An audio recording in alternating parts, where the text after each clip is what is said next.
abantu ebizibu byonna ebizze eri abantu lwakubeera nga la yashkuruna Allah tebebaza Allah subhanahu wa ta'ala. Kivalanga asbabu oba sababu ziyadatu rizqi ensonga emu ku nsonga Allah subhanahu wa ta'ala zasinzirako okubeera nga ayongeza erizqi y'omuntu ashukuru kwebaza Allah tabaraka wa ta'ala okwebaza Allah subhanahu wa ta'ala. Yensonga ki Allah yagamba nti nno la in shakartum la azidannakum bwemunaba munneebazizza ku lw'ebyo byembawa la azidannakum ngenda kubeera nga mbongera. Kitegeeza ki nti Allah subhanahu wa ta'ala ezimu ku nsonga zasinziirako ayongeze ku riziki y'omuddu ye muddu okwebaza Allah subhanahu wa ta'ala. Nebyo okwebaza Allah tabaraka wa ta'ala nsonga nkulu.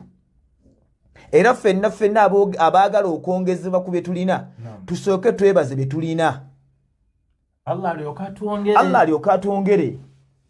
Kubanga bw'oba tewebaza kino ky'olinako essaawa eno olina ggaali nayo yagala piki n'eggaali eno togirabawo era olabanga ali owa wansi ennyo kati Allah tayinza kukuwa ate kiri. Kubanga ekimu ku Allah okutuwa oba okutwongeza ku bitulina tumala kumwebaza ebyennyini bitulina. Allah kyagamba nti fadhkuruni munzijukire adhkurukum nange ngenda kubajjukira di mu kaseera we tunaabeerera nga tuli beetaavu eri Allah.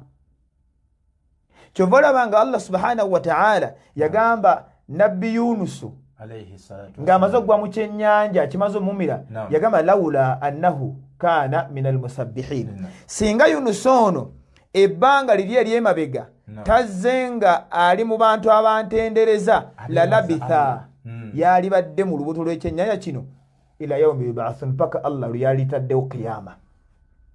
Naye kimutaasa lwakuba nti ebbanga lino erizze emabega abadde ali wamu ne Allah subhanahu wa ta'ala.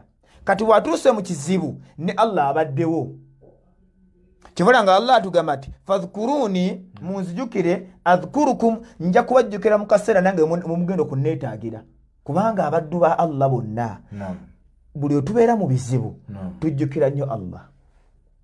Ne Allah tajja kutubeererawo nga tutuuse mu bizibu nga ffe background yaffe ebadde mbi nga connection wakati waffe naye ebadde mbi tajja tubeererawo. Kyagamba Allah fadhkuruni munzijukire adhkurukum nange ngenda kubajjukira. Washkuruli munneebaze wala yakfurun wala takfurun nete mumpakanya. Kitegeeza nti Allah tabaraka wa ta'ala osobola okubeera nga omusabe miliyoni ya ssente Allah n'akuwa mitwalo 10 sooka omwebaze 10 egyo nefe akabenje katulina nti 10 olwokuba badde oyagala miliyoni 10 zino Allah bwazikuwa olabanga Allah atakuwadde era Allah omubuuza bibuuzo Allah tanyanukula Allah nenga kino tokyebazizza okitegeera Sheikh.